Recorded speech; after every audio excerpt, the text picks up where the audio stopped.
இயேசுவின் ரத்தம் ஜெயம். கர்த்தராகிய இயேசுவுக்கும் அவருடைய வேதத்துக்கும் மகிமை உண்டாகட்டும். Victory in the blood of Jesus. Glory to the Lord Jesus Christ and His word. 100% இயேசு கிறிஸ்துவின் கிருபையினால் உங்களுக்கு முன்பாக நிற்கிறேன். I stand here 100% through the pure grace of God. நம்முடைய தலைமை போதகர் ஐயாவின் கீழ் இருந்து ஊழியம் செய்கிறதை பாக்கியமாக கருதுகிறேன். And I consider it to be a great privilege to do the ministry under the mantle of our dear chief pastor. Pastor காலை பையா அவர்களுக்காகவும் கர்த்தரை ஸ்தோத்திரிக்கிறேன். And I also thank our dear pastor Caleb. இந்த நாளிலும் கர்த்தர் நம்மோடு பேசும்படியாக லூக்கா எழுதின சுவிசேஷம் 15ஆம் அதிகாரத்தின் 20வது வசனத்தை வாசித்து ஜெபித்து நாம் தியானிப்போம்.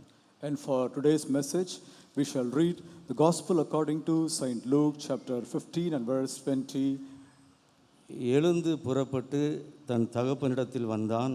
அவன் தூரத்தில் வரும்போதே அவனுடைய தகப்பன் அவனை கண்டு மனதுருகி ஓடி அவன் கழுத்தை கட்டிக்கொண்டு அவனை முத்தம் செய்தான். And he arose and came to his father. But when he was yet a great way off, his father saw him and had compassion and ran and fell on his neck and kissed him. எழுந்து புறப்பட்டு தகப்பனிடத்தில் வந்தான். And he came. இன்றைய செய்தியின் தலைப்பு தகப்பனிடத்தில் வா. He arose and came to his father. The topic of today's message is come to your father. நாம் ஜெபிப்போம். Let us pray. இயேசுவின் ரத்தம் ஜெயம். Victory in the blood of Jesus. இயேசுவின் ரத்தத்தினாலே ஜெயம். Victory through the blood of Jesus. இயேசுவின் ரத்தமே ஜெயம். And the blood of Jesus itself is victory. எல்லாரிலும் பெரியவராய் இருக்கிற இரக்கமுள்ள பிதாவே, நாங்கள் உம்மை நோக்கி பார்க்கிறோம். Merciful Father who is above everyone, we look unto your face. நீரும் எங்களை காண்கிற கிருபைக்காக உமக்கு நன்றி செலுத்துகிறோம். Thank you for your grace because you are looking at us. வருஷத்தின் துவக்கம் முதல் வருஷத்தின் முடிவு மட்டும் எப்பொழுதும் உம்முடைய கண்கள் எங்கள் மீது வைக்கப்பட்டிருக்கிறபடியால் உம்மை ஸ்தோத்திரிக்கிறோம். Lord, we praise you because your eyes are kept fixed on us from the beginning of the year even to the end of the year. இந்த நாளிலும் இந்த தியானத்தின் மூலமாக நீர் எப்படிப்பட்ட தகப்பன் என்று எங்களுக்கு இன்னும் உம்மை வெளிப்படுத்துவீராக. Even in this meditation we request you to reveal yourself about the attributes and the kind that you are. நாங்கள் விட வேண்டியவைகளை விட்டு தகப்பனாகிய உம்மிடத்திலே எழுந்து புறப்பட்டு வர எங்களுக்கு உதவி செய்வீராக. Help us to leave the things which we ought to leave. Help us to come to you as a loving Father. பரிசுத்த ஆவியானவர் எங்களோடு இந்த தியான வேளையிலே இருந்து உதவி செய்ய வேண்டும் என்று ஜெபிக்கிறோம். Holy Spirit of God, we pray that you would be with us and help us the time of this meditation. பேசுகிறவர்கள் நீங்கள் அல்ல என்று இயேசு சொன்னதை எங்களுக்கு பலிக்கட்டும். Lord, when Jesus said it is not you who speak, let this word come to pass in this place. இயேசு கிறிஸ்துவின் நாமத்தில் வேண்டுகிறோம். ஜெபம் கேட்கிற இரக்கமுள்ள பிதாவே. We pray this prayer to the merciful Father in Jesus name. கர்த்தராகிய இயேசுவுக்கும் அவருடைய வேதத்துக்கும் மகிமை உண்டாகட்டும். Glory to the Lord Jesus Christ and his word. எழுந்து புறப்பட்டு தன் தகப்பனிடத்தில் வந்தான். And he arose and came to his father. நாம் எல்லாரும் இன்றைக்கு தகப்பனுடைய வீட்டிற்கு வந்திருக்கிறோம். And all of us, we have come to our father's house. தேவன் பக்தன் என்கிற உறவு அல்ல. It is not God and his servant. தகப்பன் பிள்ளை என்கிற உறவை தேவன் நம்மோடு ஏற்படுத்தி இருக்கிறார். And God has created a relationship with us as a father and children. ஒவ்வொரு ஞாயிற்றுக்கிழமையும் நாம் எழுந்து புறப்பட்டு தகப்பனுடைய வீட்டிற்கு வருகிறோம். Every Sunday we arise and we come to our father's house. மற்ற நாட்களிலும் முடிந்தவர்கள் ஜெபத்திற்கு வந்து போகிறோம். And people, we come here for prayer even on the weekdays. நம்முடைய ஜெப நேரத்திலே நாம் தகப்பனிடத்தில் வருகிறோம். And in our prayer time we come to our father. வேதம் வாசிக்கிற போதும் தகப்பனிடத்தில் வருகிறோம். And when we read the Bible we come to our father. அவரை ஆராதிக்கிற போதும் தகப்பனிடத்தில் வருகிறோம். We come to our father when we worship him. எழுந்து புறப்பட்டு தன் தகப்பனிடத்தில் வந்தான். And he arose and came to his father. கொடிய பஞ்சத்தில் அகப்பட்ட அவன், And he who was caught in great famine, பன்றிகளுக்கு கிடைக்கிற தவிடு கூட தனக்கு கிடைக்காதா என்று ஆசைப்பட்ட அவன், and he who desired the food of the swine, அவ்வளவு மோசமான சூழ்நிலையில் இருந்த அவன் புத்தி தெளிந்து எழுந்து புறப்பட்டு தகப்பனிடத்தில் வந்தான். And he who was in this pitiable condition, he came to this dear father by rising up from his filthy condition. வானத்தையும் பூமியையும் படைத்த இந்த சர்வ வல்லமையுள்ள தேவன் நமக்கு தகப்பனாக இருக்கிறதை நாம் விளங்கிக் கொள்ளுகிற போது நம்முடைய வாழ்க்கை ஆசீர்வதிக்கப்படுகிறது. When we realize the God who created the heavens and the earth is our father, we are blessed by this thought. இது இயேசுவே அவருடைய வாயினால் சொன்ன சம்பவமாய் இருக்கிறது. And Jesus himself had said this parable. சுவிசேஷத்தில் வாசிக்கிற போது 3 இடங்களில் இயேசு தன்னுடைய சீஷர்களை பிள்ளைகளே என்று அழைத்ததை காண முடிகிறது. In the Gospels, we find in 3 places where Jesus had called his disciples as children. Mark 10ஆம் அதிகாரம் அந்த 3 சம்பவங்களையும் கவனிப்போம். மார்க் 10ஆம் அதிகாரம் 24ஆம் வசனத்திலே We shall look at those 3 incidents in Mark chapter 10 and verse. சீஷர்கள் அவருடைய வார்த்தைகளை குறித்து ஆச்சரியப்பட்டார்கள். இயேசு பின்னும் அவர்களை நோக்கி, பிள்ளைகளே, ஐஸ்வர்யத்தின் மேல் நம்பிக்கையாயிராமல் தேவனுடைய ராஜ்யத்தில் நம்பிக்கையாக இருக்கிறவர்கள் தேவனுடைய ராஜ்யத்தில் பிரவேசிக்கிறது எவ்வளவு அரிதாய் இருக்கிறது. Verse 24. And the disciples were astonished at his word. But Jesus answereth again and saith unto them, Children, how hard is it for them that trust in riches to enter into the kingdom of God. இயேசு சொன்னதை கவனித்து பாருங்கள், பிள்ளைகளே. Think about these words which Jesus himself said. யாரை பார்த்து? சீஷர்களை பார்த்தபடி இயேசு சொல்லுகிறான். Jesus looked at the disciples and called them children. அங்கே சிறு பிள்ளைகள் நின்று கொண்டிருக்கவில்லை. And no children were found there at that place at the time. சீஷர்களை பார்த்து தான் பிள்ளைகளே என்று இயேசு அழைக்கிறார். Jesus looked at the disciples and called them children.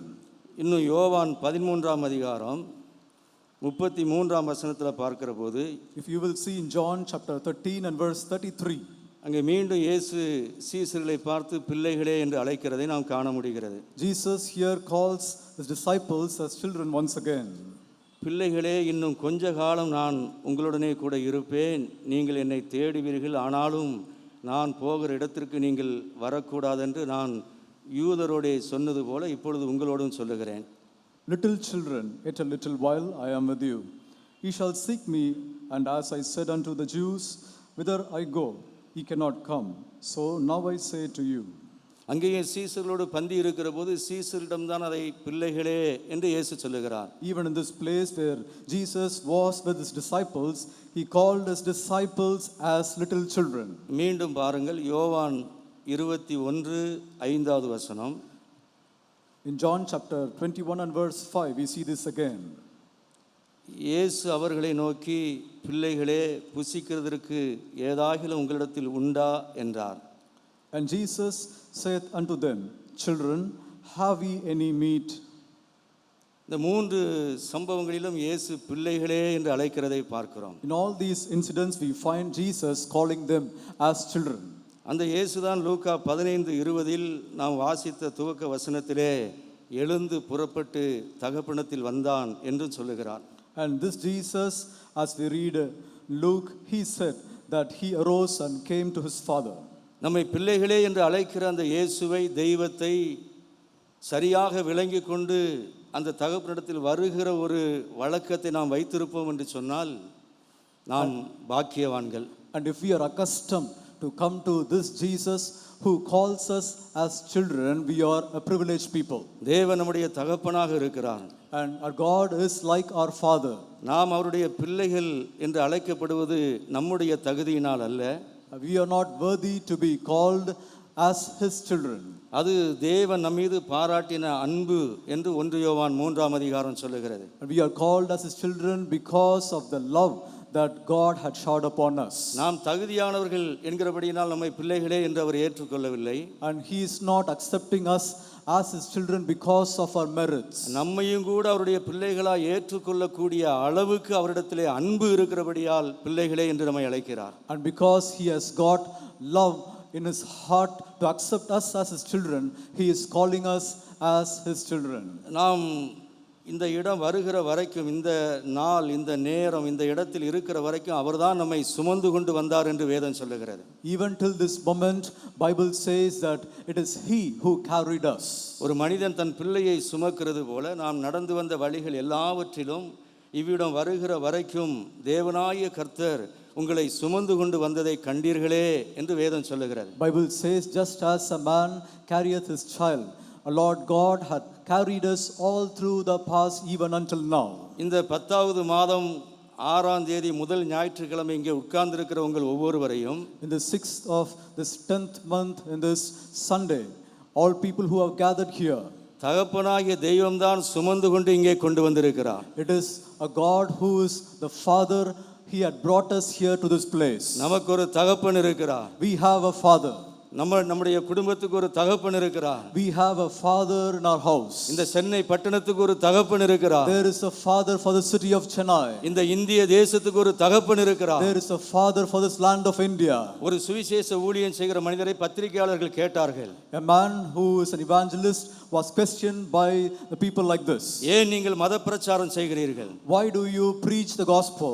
ஏன் எல்லாரையும் கிறிஸ்தவ மதத்துக்கு இழுக்கிறீர்கள்? Why do you convert others to Christianity? அந்த சுவிசேஷகர் மிக அழகாக அந்த பத்திரிகையாளருக்கு பதில் சொன்னார். This evangelist answered the people like this. நாங்கள் எந்த மத பிரச்சாரமும் செய்யவில்லை. And we are not changing people to another religion. மனதுருகும் ஒரு தகப்பன் இருக்கிறதை உலகத்துக்கு அறிவிக்கிறோம். But we are preaching to the world that there is a compassionate Father. உயிர் தெழுந்த இன்றைக்கும் உயிரோடு இருக்கிற இயேசு தகப்பனாய் இருக்கிறதை உலகத்துக்கு அறிவிக்கிறோம். Jesus who is resurrected, he is even alive today, and this good news we preach to the world. அவருடைய நாமம் நித்திய பிதா. And his name is Eternal Father. அவருடைய அன்பு இன்றைக்கு எல்லாருக்கும் தேவையா இருக்கிறது. And all of us need his love. அவருடைய அன்பை புறக்கணித்து விட்டு உதாசீனப்படுத்தி விட்டு ஒரு மனிதரும் சந்தோஷமாய் வாழ முடியாது. No one can live a happy life despising his love and rejecting his love. ஆகவே அந்த தகப்பனை நாங்கள் அறிவிக்கிறோம் என்று அந்த சுவிசேஷகர் பதில் சொன்னார். And therefore this evangelist answered and said, we are preaching about our Father. கர்த்தருக்குள் பிரியமானவர்களே, நமக்கு ஒரு தகப்பன் இருக்கிறார். Oh beloved, we all have a Father. அந்த தகப்பனுடைய சுபாவங்களை இந்த வேத பகுதியிலிருந்து நாம் சற்று சிந்திக்க போகிறோம். And we are going to meditate about the attributes of this our dear Father from the word of God. ஒரு 7 குறிப்புகளை மாத்திரம் சொல்லி நான் செய்தியை முடிக்க விரும்புகிறேன். I'll present before you just 7 points and conclude. ஒன்று, தகப்பனுடைய ஆஸ்தி. And firstly, the riches of the Father. இரண்டாவது, தகப்பனுடைய ஆவி. And secondly, the spirit of the Father. மூன்றாவது, தகப்பனுடைய ஆகாரம். And thirdly, the meat food of the Father. நான்காவது, தகப்பனுடைய ஆசை. And fourthly, the desire of the Father. ஐந்தாவது, தகப்பனுடைய ஆச்சரியமான அன்பு. Fifthly, the astonishing love of the Father. ஆறாவது, தகப்பனுடைய ஆசீர்வாதம். And sixthly, the blessing of the Father. ஏழாவது, தகப்பனுடைய ஆனந்த சந்தோஷம். And seventhly, the joyful, glad and joy of the Father. ஒவ்வொரு குறிப்பையும் ஒவ்வொரு மணி நேரம் 7 மணி நேரம் செய்தி கொடுக்கலாம். And I can preach on this point for 1 hour. வேதத்தில் எந்த வசனத்தை எடுத்தாலும் வருடம் முழுவதும் பேசலாம். And we can speak from every word of God all through the day. இந்த வேதம் ஒரு மகிமையான பொக்கிஷம். And this Bible is a great treasure. இந்த வேதத்துக்கு ஒப்பான ஒரு பொக்கிஷம் உலகத்தில் எங்கேயும் இல்லவே இல்லை. There is no treasure comparable to our Bible which we can find anywhere in this world. எல்லாரும் வேதத்தை கைகளிலே எடுத்து உயர்த்தி பரம தகப்பனுக்கு ஒரு அல்லேலூயா சொல்லுவோமா? Shall we all lift up our Bibles and say hallelujah to the Heavenly Father? Hallelujah. இந்த வேதத்துக்கு ஒப்பான ஒரு புத்தகம் எங்கேயும் இல்லை.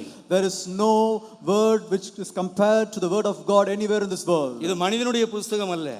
This is not the book of any man. இது இயேசு கிறிஸ்து பயன்படுத்தின புத்தகம். And this is the book which was used by the Lord Jesus Christ. இது அவருடைய ஆவியினால் கிடைத்த புத்தகம். And this is the book which is given to in our hands through his spirit. இது தேவன் தன்னை வெளிப்படுத்துகிற புத்தகம். This is the book in which God reveals himself. தேவன் தன்னை காண்பிக்கிற புத்தகம். This is the book where the Lord shows himself. நம்மையும் தேவனைப் போல மாற்றுகிற புத்தகம். This is the book which changes or transforms us like him.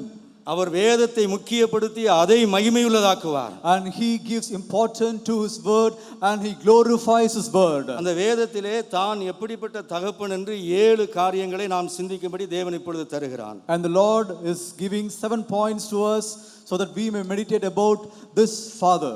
முதலாவதாக தகப்பனுடைய ஆஸ்தி. Firstly, the riches of the Father.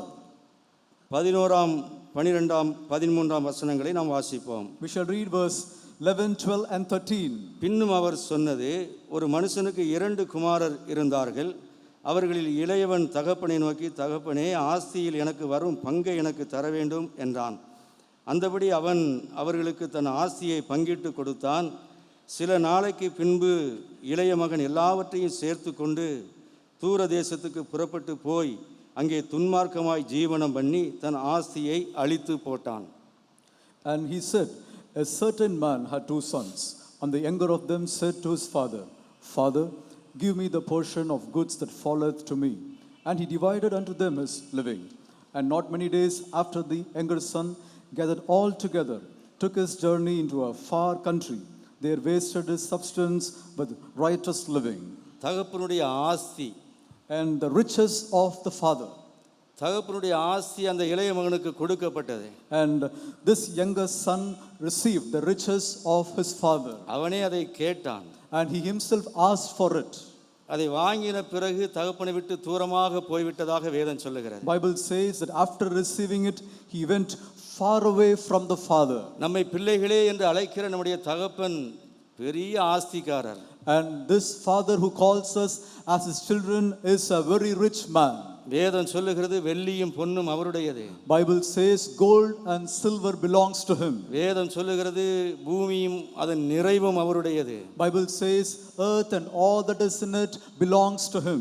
வேதம் சொல்லுகிறது அவர் சர்வ பூமியின் தேவன்.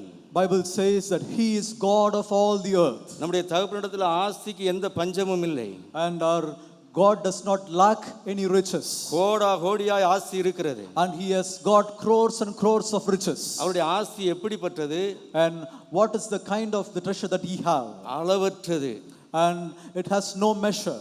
அதனால தான் அவன் பங்கு எனக்கு ஒரு பங்கு வேண்டும் என்று கேட்கிறான். And because it is unmeasurable, he asks a portion from it. ஆனால் அதிலே ஒரு எச்சரிப்பு இருக்கிறது. But there is also a warning in it. தகப்பனுடைய ஆஸ்தியாக இருந்தாலும், And though it is the riches which belongs to the father, அது தகப்பன் தந்த ஆஸ்தியாக இருந்தாலும், though it was the riches which was given to him by the father, நாம் தகப்பனை விட்டு அந்த ஆஸ்தியின் மீது கண்களை வைத்து அதையே முக்கியப்படுத்தினால் அந்த ஆஸ்தி அழிந்து போகும் என்று வேதம் சொல்லுகிறது. if we will leave the father and if we will fix our eyes upon the riches and if we will give more importance to it, Bible says that your riches would perish. தகப்பனுடைய ஆஸ்தி நமக்கு தேவைதான். It is true that we need the riches of our father. நம்முடைய தேவைகளை எல்லாம் அவர் சந்திக்கிறவர். It is true that he meets all our needs. ஆனால் தகப்பனே ஆஸ்தி எனக்கு தாரு, நான் உம்மை விட்டு தூரமாய் போகிறேன் என்று சொன்னால் அந்த ஆஸ்தி நமக்கு தேவையில்லை. And if we will tell Father, give me your riches and I will go far away from thee, it is not important to us. அந்த ஆஸ்தி அழிந்து போனதாக அங்கே பார்க்கிறோம். And we read that his riches perished.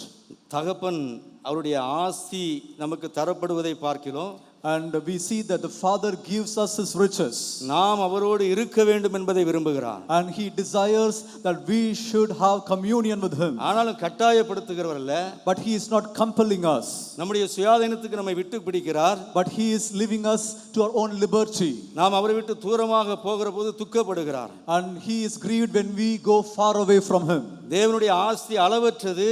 And the riches of our God is immeasurable. ஆனாலும் தேவனை விட்டு விட்டோம் என்று சொன்னால் அந்த ஆஸ்தி அழிந்து போகக்கூடியது. But if we will forsake the Lord, our riches would perish. கொடிய பஞ்சத்திலே அவன் அகப்பட்டான். And he was caught in great famine. நாம் ஏற்கனவே சொன்னது போல பன்றிகளுக்கு தின்கிற தவிடு அவனுக்கு கிடைக்காதா என்று ஆசைப்பட்டான். As I said previously, he desired to eat the food that was given to the swine. நான் அந்த வசனத்தை அடிக்கடி சிந்திக்கிறது உண்டு. I was thinking about this words in a particular time. நமக்கு சில நேரங்களில் அதிகமான பசி எடுக்கிறது. At times we feel hungry. எவ்வளவு கொடிய பசி எடுத்தாலும், And though we are extremely hungry, நீங்கள் கொஞ்சம் யோசித்து பாருங்கள், என்றைக்காவது தவிடு கிடைக்காதா என்று ஆசைப்பட்டிருக்கிறீர்களா? have you ever thought of eating the food that was given to swine? நான் என்னுடைய வாழ்க்கையில் இதுவரைக்கும் அப்படி ஆசைப்பட்டதில்லை. I never desired the food. அவ்வளவு கொடிய பஞ்சம் அவனுக்கு. And he was in an extreme poverty. நமக்கு எவ்வளவு பசி வந்தாலும் சாப்பாடு சரியில்லைன்னா தூக்கி வீசிடுவோம் சில நேரங்களில். And though we are hungry, if the food is not tasty, we at times throw it. கொடிய பஞ்சத்தில் இருந்தாலும் சாப்பாடு பிரியாணியா கிடைச்சாதான் சந்தோஷம். And though we are extremely hungry, we are happy only when we eat biryani. ஆனால் அந்த மனுஷனுக்கு வந்த பஞ்சத்தை பாருங்கள். தகப்பனை விட்டு தூரமாக போனபடியினால் பன்றிகள் தின்கிற தவிடின் மீது அவனுக்கு ஆசை வந்ததாம். Look at the great famine with which this man suffered. Because he went far away from the father, he desired to eat the food that was given to the swine. அதனால தான் வேதம் சொல்லுகிறது அவரை விட்டு தூரமாய் போகிறவர்கள் நாசம் அடைவார்கள். That is why Bible says those people who go far away from him would perish. எனக்கோ அவரை அண்டி கொண்டிருப்பதே நலம்.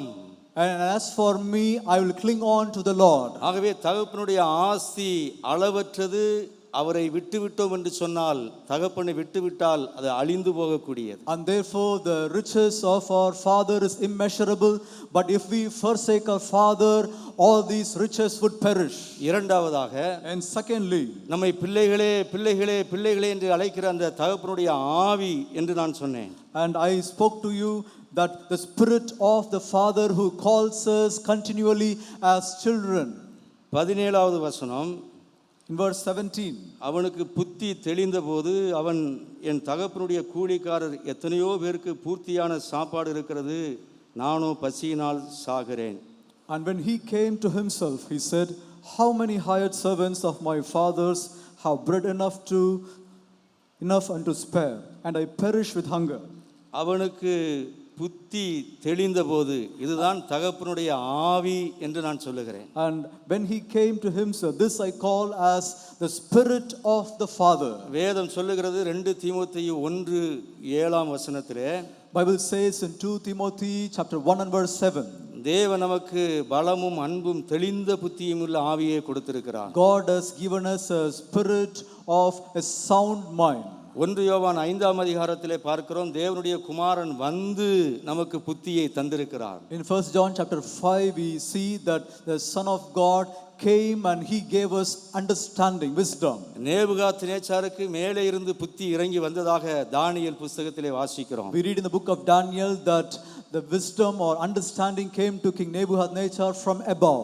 நாம் நினைக்கிறோம் நமக்குள் தான் ஆவியானவர் கிரியை செய்து கொண்டிருக்கிறார் என்று நாம் நினைக்கிறோம். At times we think that the Holy Spirit of God is working only within us.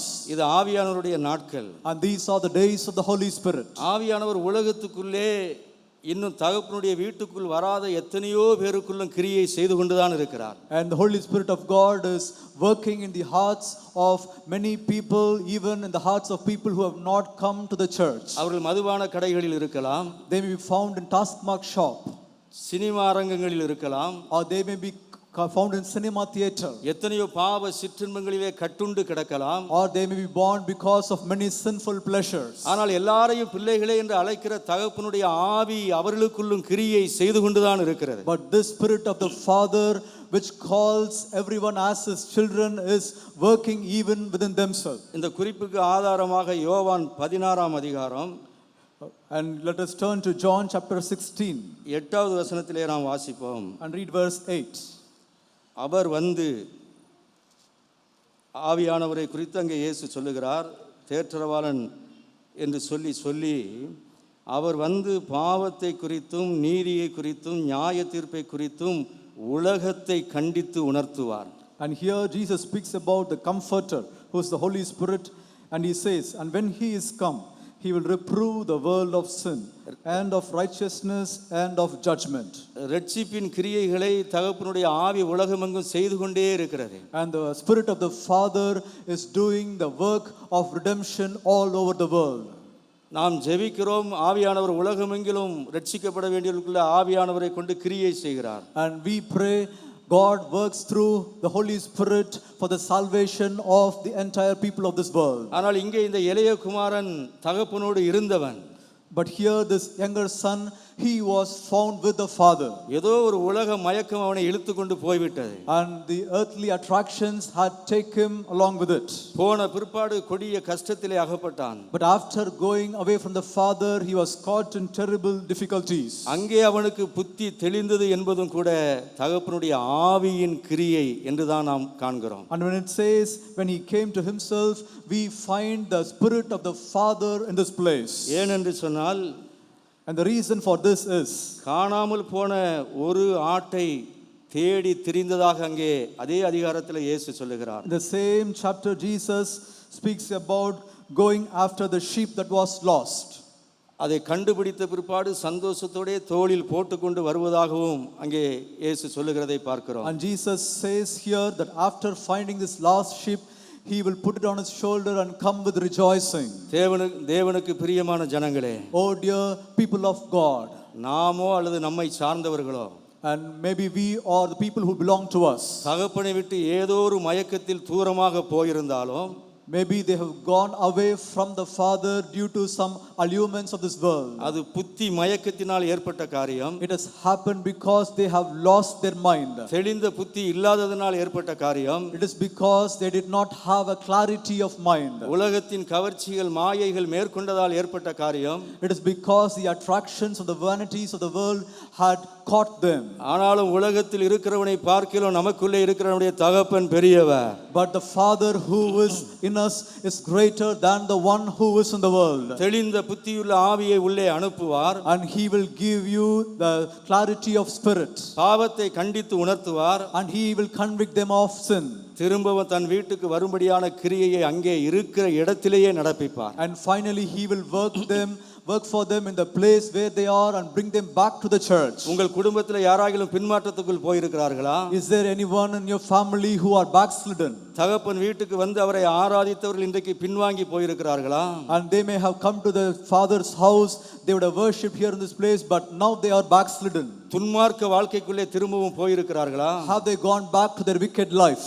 அநாதி சிநேகத்தால் சிநேகித்த தகப்பனுடைய ஆவி அவர்களை மீண்டும் சபைக்குள்ளே கொண்டு வரும். The spirit of the Father whose love is an eternal love will bring them back to the church. இந்த வருஷம் முடிவதற்குள்ளாக அத்தனை பின்மாற்றக்காரர்களை இயேசு தகப்பன் தன்னுடைய வீட்டுக்குள்ளே கொண்டு வருவார். Even before the end of the year, Lord Jesus Christ will bring back all of them to the church. அவருடைய ஆவி உலகமெங்கும் கிரியை செய்து கொண்டிருக்கிறது. And the Spirit is working all over the world. பின்வாங்கி போனவர்களுக்குள்ளும் கிரியை செய்கிறது. It is working even in the lives of people who are backslidden. அதுதான் இந்த இளைய குமாரனை புத்தி தெளிய வைத்தது. And it is this Spirit that brought this man back to himself. ஆகவே தகப்பனுடைய ஆவி.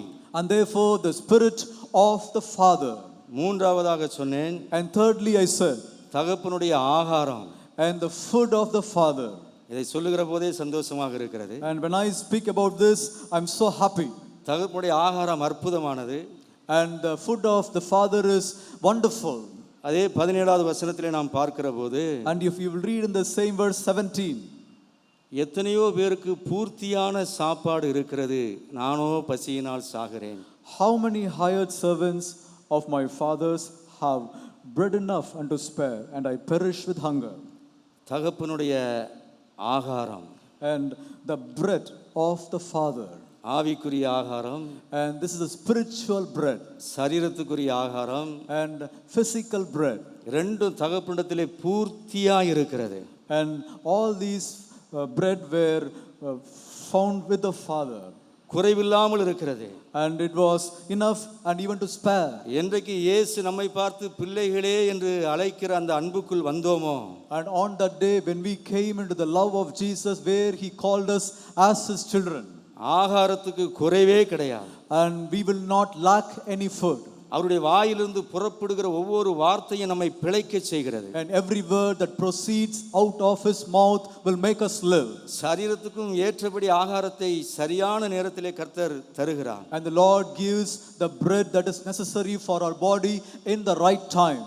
இயேசு ஒரு இடத்திலே சொல்லுகிறார், And Jesus says in a particular place, இவர்கள் என்னிடத்தில் வந்து 3 நாளாய் சாப்பிட ஒன்றுமில்லாமல் பட்டினியாய் இருக்கிறார்களே, these people have come to me and they are without food for the past 3 days. இப்படியே இவர்களை அனுப்பிவிட்டால் வழியிலே சோர்ந்து போவார்கள். And if I will send them in this way, they will faint on the way.